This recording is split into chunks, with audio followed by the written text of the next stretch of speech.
MD Yusuf Ali লিখেছেন, বিয়ের ক্ষেত্রে কার ইচ্ছাকে সবচেয়ে গুরুত্ব দেওয়া উচিত, বাবা মায়ের নাকি নিজের?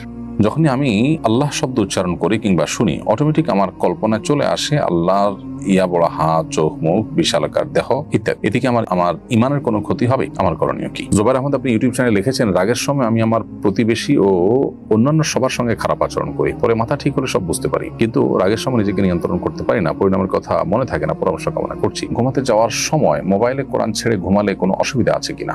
মা যদি রাগ করে সন্তানের জন্য বদদোয়া করেন, পরে সন্তান ক্ষমা চাইলে এবং মা তাকে ক্ষমা করে ভালো দোয়া করলে বদদোয়ার কোনো প্রভাব সন্তানের উপরে থাকে নাকি চলে যায়? আমাদের ঘরের পুরো দেয়াল আয়নার মাধ্যমে ডিজাইন করা, নামাজে দাঁড়ালে নিজের পুরো দেহ আয়নায় দেখা যায়, এতে আমার নামাজে কোনো সমস্যা হবে কিনা? গোসল ফরজ হওয়ার পর গোসল সম্পন্ন করার আগে আল্লাহ এবং রাসূল সাল্লাল্লাহু আলাইহি সাল্লামের নাম নেওয়া যাবে কিনা? এ সময় দুরূদ ইস্তেগফার পড়ার বিধান কি?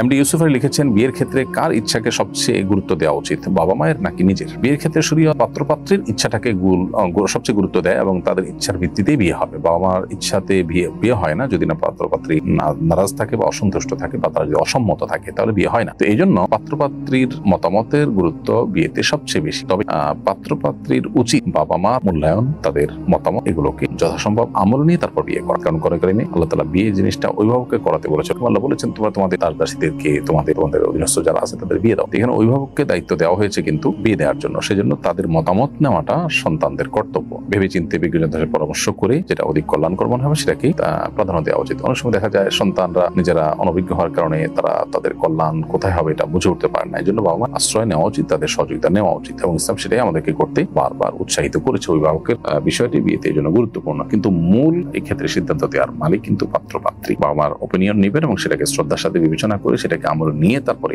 তার আগানোর চেষ্টা করবেন।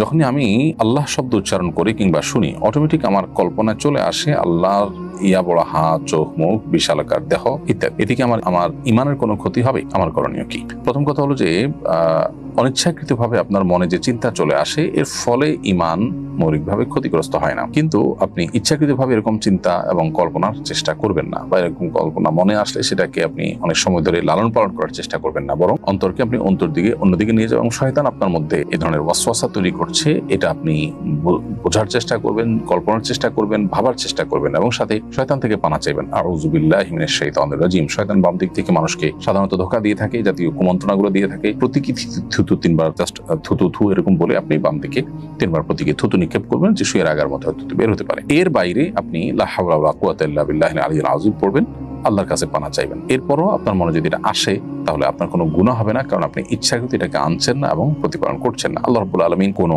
সৃষ্টির সাথে সাদৃশ্যপূর্ণ নন, অতএব কোনো সৃষ্টির সাথে আল্লাহকে কল্পনা করা ইচ্ছাকৃতভাবে করা অনুচিত, আর অনুচিতভাবে মনে চলে আসে সেটাকে ধরে রাখা অনুচিত, বরং আমরা অন্য চিন্তা করবো এবং শয়তান থেকে আল্লাহর কাছে পানা চাইব।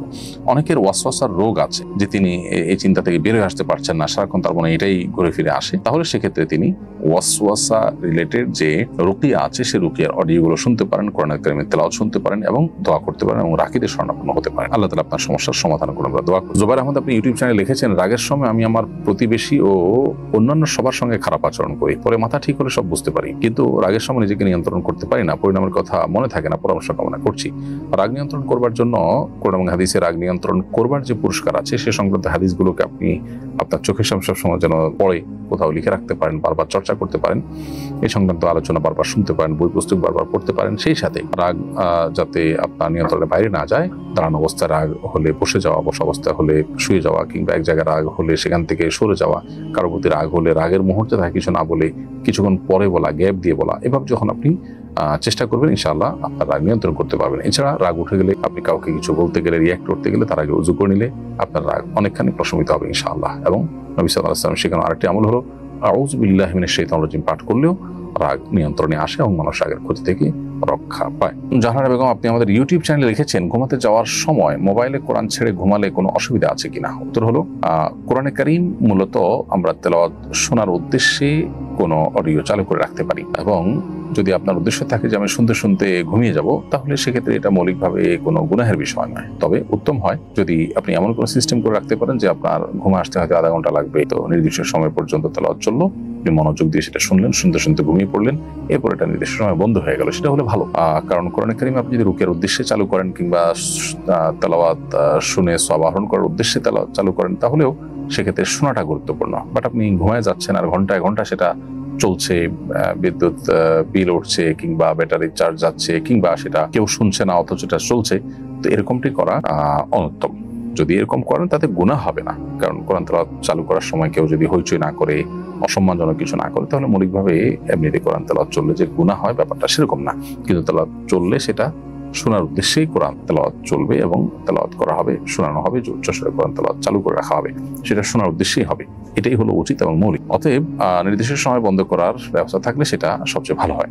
মা যদি রাগ করে সন্তানের জন্য বদদোয়া করেন, পরে সন্তান ক্ষমা চাইলে এবং মা তাকে ক্ষমা করে ভালো দোয়া করলে বদদোয়ার কোনো প্রভাব সন্তানের উপরে থাকে নাকি চলে যায়? খুবই গুরুত্বপূর্ণ প্রশ্ন। প্রথম কথা হলো যে মা বাবার বদদোয়া আসতে পারে, এরকম কাজ থেকে তো আমাদের বেঁচে থাকা দরকার, বলার অপেক্ষা রাখে না। যদি কখনো এরকম কোনো কাজ হয়ে যায় এবং তারাও বদদোয়া করেন, তো সেক্ষেত্রে বান্দা যদি নিজের অবস্থান থেকে ফিরে আসে, তার ভুল বুঝতে পারে, মা বাবাও যদি তাদের মন যখন শান্ত হয় তখন তারা বদদোয়ার মানসিকতা থেকে ফিরে আসেন, আল্লাহ তাআলা সাধারণত বান্দাকে ওই বদদোয়ার কারণে ক্ষয়ক্ষতি থেকে রক্ষা করেন। আল্লাহ তাআলা কোরআনে কারিমে বলেছেন, আল্লাহ তাআলা মানুষের ভালো দেওয়ার ক্ষেত্রে যতটা তাড়াহুড়ো করেন বা দ্রুততার সাথে দেন, মন্দ কোনো কিছু বা ক্ষয়ক্ষতি এটার ফয়সালা করার সময় আল্লাহ তাআলা যদি এরকম দ্রুততার সাথে করতেন, তাহলে মানুষ সব শেষ হয়ে যেত। এখান থেকে বোঝা যায় যে বদদোয়া করার পর যদি মা বাবার মনের পরিবর্তন আসে, আল্লাহ তাআলা আশা করা যায় তাকে রক্ষা করবেন। যদিও বদদোয়া করার পর সেটাকে আবার ফেরত নেওয়ার অপশন নেই, তবে মানুষ যখন ফিরে আসে এবং মানুষ যখন আল্লাহর দিকে রুজু হয় এবং তার মনের অবস্থা যখন পরিবর্তন হয়ে যায়, আল্লাহ রাব্বুল আলামিন মনের অবস্থা ভালো জানেন, তো আশা করা যায় যে আগের বদদোয়া দ্বারা তার ক্ষতি সাধন হবে না ইনশাআল্লাহ বিদিনা। তারপরও আমাদের মনে রাখা উচিত যে আল্লাহ তাআলা যে কোনো অন্যায় বা যে কোনো জুলুম যদি কেউ করে, সে অন্যায়কারী জুলুমকারীর প্রতি শাস্তি আল্লাহ যে কোনো সময় দিতে পারেন, এবং তার বিরুদ্ধে মাজলুমের যদি বদদোয়া থাকে, মা বাবার যদি জুলুমের শিকার হন বা তারা যদি মনে কষ্ট পান, তাহলে সেই বদদোয়াটা খুবই ডেঞ্জারাস। এই জন্য এটা থেকে বেঁচে থাকতে হবে এবং মা বাবাকে সন্তুষ্ট করার চেষ্টা করতে হবে সবসময়। আশা করা যায় যদি আপনার চেষ্টা অব্যাহত রাখেন এবং তওবা করে ফিরে আসেন, আল্লাহ তাআলা আপনাকে রক্ষা করবেন এবং আপনার পূর্বের বদদোয়ার কারণে আপনার ক্ষতি হবে না। আমাদের ঘরের পুরো দেয়াল আয়নার মাধ্যমে ডিজাইন করা, নামাজে দাঁড়ালে নিজের পুরো দেহ আয়নায় দেখা যায়, এতে আমার নামাজে কোনো সমস্যা হবে কিনা? নামাজ তো হয়ে যাবে, কিন্তু ঠিক আয়নার সামনে দাঁড়ালে যেখানে আপনার চেহারা দেখা যাবে, আপনার মনোযোগ নামাজের মধ্যে আয়না নিজের চেহারার দিকে যাবে, আয়নার দিকে যাবে, এরকম হলে সেরকম জায়গায় দাঁড়িয়ে নামাজ পড়াটা মাকরুহ। সেক্ষেত্রে আপনি আয়নার উপরে কিছু ঢেকে দিয়ে, কিছু দিয়ে কাপড় চোপড় দিয়ে ঢেকে দিয়ে কিংবা আয়নার জায়গাটাকে ডানে বামে ফেলে রেখে আপনি একটু অন্য কোনো জায়গায় দাঁড়িয়ে নামাজ পড়লে সেটা ভালো হয়, যাতে করে আপনার নামাজের মধ্যে মনোযোগ নষ্ট না হয়। কিন্তু যদি সেরকম কোনো জায়গা না থাকে কিংবা আপনি এইভাবে নামাজ পড়ে ফেলেন, তাতে আপনার নামাজ আদায় হয়ে যাবে, তবে অনুচিত হবে। কারণ হলো নামাজের অনুত্তম হবে, কারণ নামাজের কোয়ালিটি একটু হলেও নষ্ট হয় তাতে। এমনি আনোয়ার হোসেন রানা লিখেছেন, গোসল ফরজ হওয়ার পর গোসল সম্পন্ন করার আগে আল্লাহ এবং রাসূল সাল্লাল্লাহু আলাইহি সাল্লামের নাম নেওয়া যাবে কিনা? এই সময় দুরূদ ইস্তেগফার পড়ার বিধান কি? ভাই আনোয়ার হোসেন, ফরজ গোসল না করে গোসল ফরজ হওয়ার পর গোসল করার আগ পর্যন্ত তাসবিহ, তাহলিল বা জিকির এগুলো করা যায়, এগুলো নিষেধ নয়। কোরআনে কারীমের তেলাওয়াত করা যায় না, নামাজ পড়া যায় না, মসজিদে প্রবেশ করা যায় না। এছাড়া আল্লাহর নাম, রাসূলের নাম কিংবা দুরূদ ইস্তেগফার বা সাধারণ জিকির এগুলো নাজায়েজ কিংবা হারাম নয়। তবে ফরজ গোসল করে কিংবা পবিত্র হয়ে তারপরে দোয়া, জিকির, আজকার এগুলো করা উত্তম, সেটা বলার অপেক্ষা রাখে না।